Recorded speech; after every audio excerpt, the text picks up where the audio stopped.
माननीय सदस्यगण, मेरी सरकार ने एग्रीकल्चर सेक्टर के आधुनिकीकरण के लिए और बेहतर लॉजिस्टिक्स निर्माण के लिए एग्रीकल्चर इंफ्रास्ट्रक्चर फंड की व्यवस्था भी की है। मुझे ये साझा करते हुए खुशी हो रही है कि इसके जरिए अब तक 1.25 लाख करोड़ रुपया से अधिक का निजी निवेश आकर्षित हुआ है। इससे युवाओं के लिए रोजगार के लाखों नए मार्ग भी सृजित हुई है। सरकार की दूरदर्शिता से देश में फूड प्रोसेसिंग क्षमता 20 गुना बढ़ी है।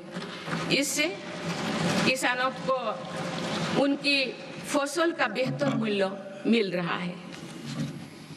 माननीय सदस्यगण, ग्रामीण क्षेत्र में रोजगार और विकास के लिए विकसित भारत जी राम जी कानून बनाया गया है।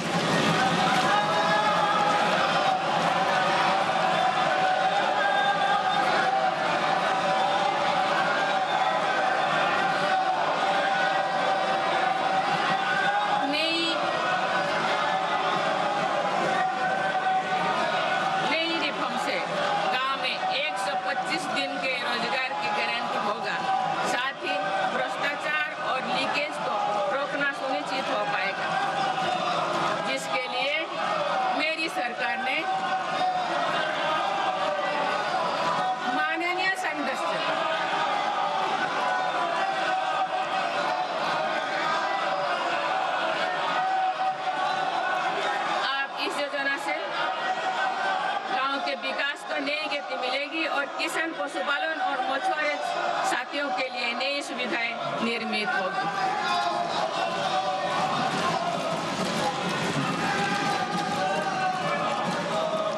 माननीय सदस्यगण, मेरी सरकार कृषि और पशुपालन जैसे सेक्टर्स में सहकारिता आंदोलन को सशक्त बना रही है।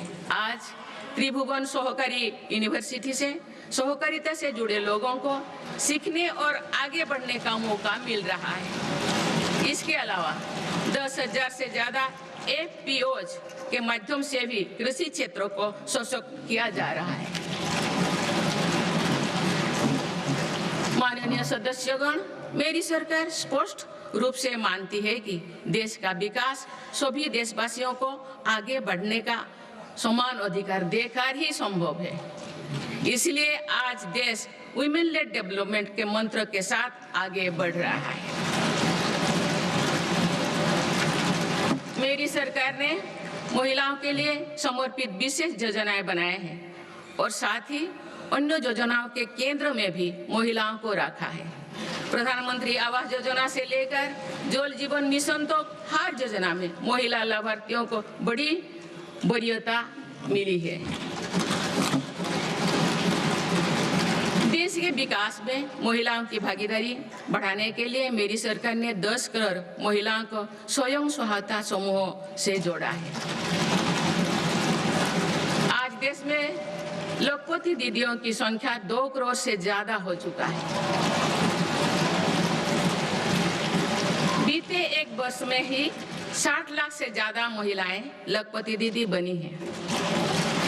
मेरी सरकार कुल 3 करोड़ महिलाओं को लखपति दीदी बनाने के लक्ष्यों को जल्द प्राप्त करने वाले हैं।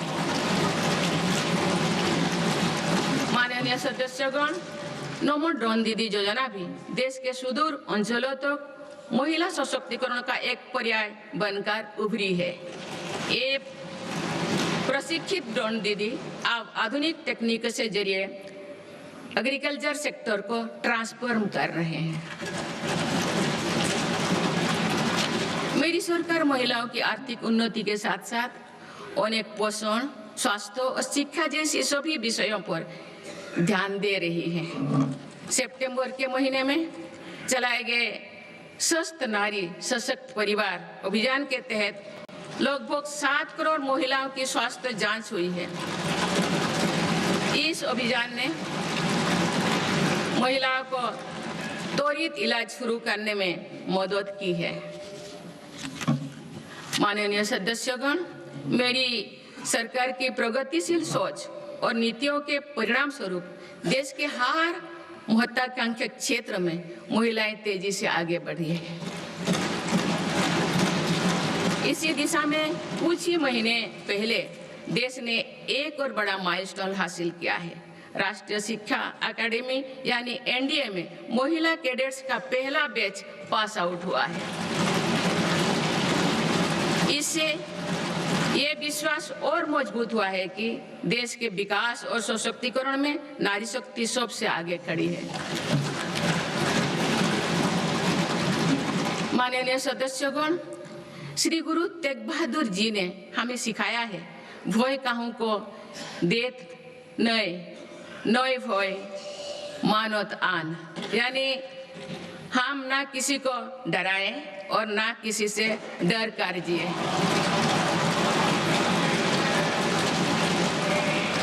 इसी निडर मन से, इसी भावना से देश की सुरक्षा सुनिश्चित कर सकते हैं। भारत ने सिद्ध किया है कि शक्ति का प्रयोग उत्तरदायित्व और विवेक के साथ किया जा सकता है। ऑपरेशन सिंदूर से विश्व ने भारतीय सेना का शौर्य और पराक्रम देखा। हमारे देश ने अपने संसाधनों के बल पर आतंकियों के अड्डे को ध्वस्त कर दिया है। मेरी सरकार ने कड़ा संदेश दिया है कि भारत पर किसी भी आतंकी हमले का जवाब दृढ़ और निर्णायक होगा। सिद्धू जोल समझौते को स्थगित किया जाना भी आतंकवाद के विरुद्ध हमारी लड़ाई का हिस्सा है। देश की रक्षा व्यवस्था को और मजबूत बनाने के लिए मिशन सुदर्शन चक्र पर भी काम हो रहा है।